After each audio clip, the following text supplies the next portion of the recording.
샬롬, 영상으로 아침을 여는 성도님들을 주님의 이름으로 축복합니다. 6월 4일 토요일 날마다 주께로 함께 묵상하시겠습니다. 오늘 본문은 시편 136편 16절에서 26절 말씀입니다.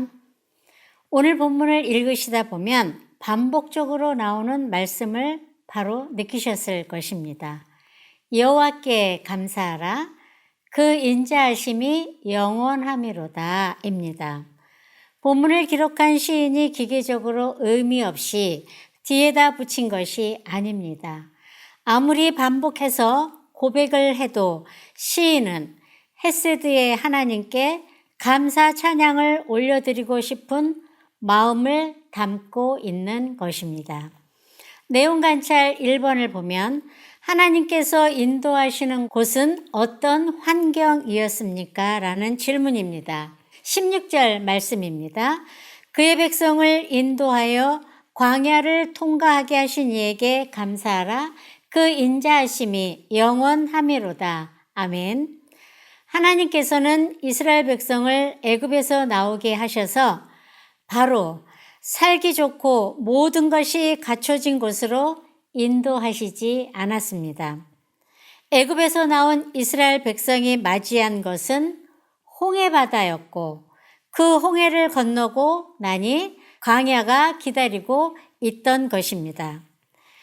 끝도 없는 것 같은 광야에는 전갈과 사나운 짐승들은 수시로 그들을 위협합니다.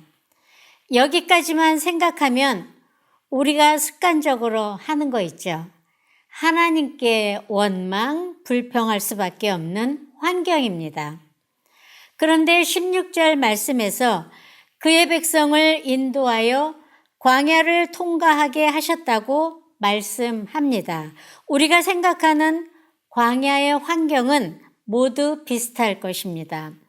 광야는 불편하고 두렵지만 하나님을 경험하는 곳이라고 말씀드리고 싶습니다. 그 광야를 통과하게 하신 하나님을 감사하며 찬송하고 있음을 볼 수 있습니다. 내용 관찰 2번을 보면 하나님은 광야를 지나는 여정 중 만난 대적에게 어떻게 행하셨습니까? 라는 질문입니다. 17절에서 20절에 큰 왕들을 치시고 유명한 왕들을 죽이시고 아모리인의 왕 시온을 죽이시고 바산 왕 옥을 죽이셨다고 말씀합니다. 19절의 말씀을 보면 아모리인의 왕 시온은 이스라엘이 가나안을 정복할 때 아모리 족속을 다스리던 왕이며 그는 출애굽한 이스라엘이 그의 지경을 통과하는 것을 거절하였으므로 이스라엘과 큰 전쟁을 벌였던 왕입니다. 바산 왕 옥은 요단강 동편에 있는 바산의 왕이며 그는 키가 장대하여 4m 정도의 철제 침대를 사용했다라고 하며 그 주변에 60여 성읍을 통치한 왕입니다. 이러한 자들로부터 하나님께서 우리를 인도해 가실 때 하나님께서는 무작정 내몰아서 살아가게 하신 것이 아니라 하나님께서 계획하시고 인도하시고 보호하시면서 이끌어 가신 것을 시인의 고백 속에 확인할 수 있었던 것입니다. 내용 관찰 3번을 보면 이스라엘이 얻게 된 것은 무엇입니까? 라는 질문입니다.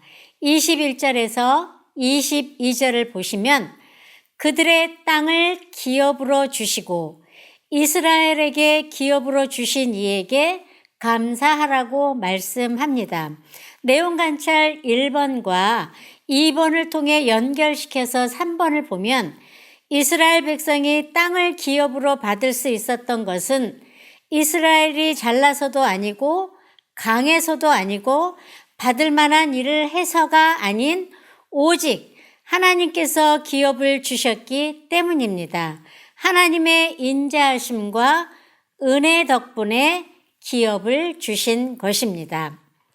연구와 묵상 4번을 보면 시인이 하나님을 찬양하는 이유가 무엇인지에 대해서 묵상해 봅시다 라는 질문입니다. 하나님께서 이스라엘을 애굽에서 나오게 하셨고 광야의 삶에서 모든 과정을 인도하시고 기업을 주신 것까지 모든 일련의 과정들을 보면 이스라엘의 모든 여정 속에 하나님의 은혜가 아닌 것이 하나도 없음을 알 수 있습니다. 시인이 하나님을 찬양하는 이유가 바로 이것입니다.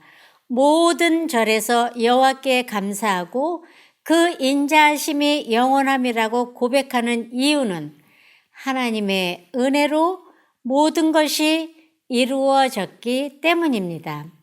삶의 작용 5번을 보시면 주기도문의 고백처럼 모든 기적과 구원을 베푸시는 이는 하늘의 하나님입니다. 오늘도 나를 돌보시는 하늘의 하나님께 감사로 영광 돌리는 삶을 살아가고 있는지 생각해 봅시다입니다. 우리 성도님들에게는 하늘의 하나님은 어떤 분이십니까?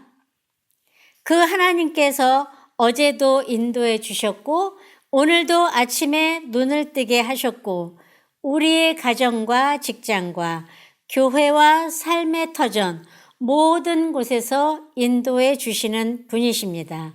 그런데 우리는 하나님께서 베풀어 주신 은혜가 100이라면 50도, 30도, 10도 아닌 1만큼의 감사도 드릴 수 없는 것이 우리의 존재입니다.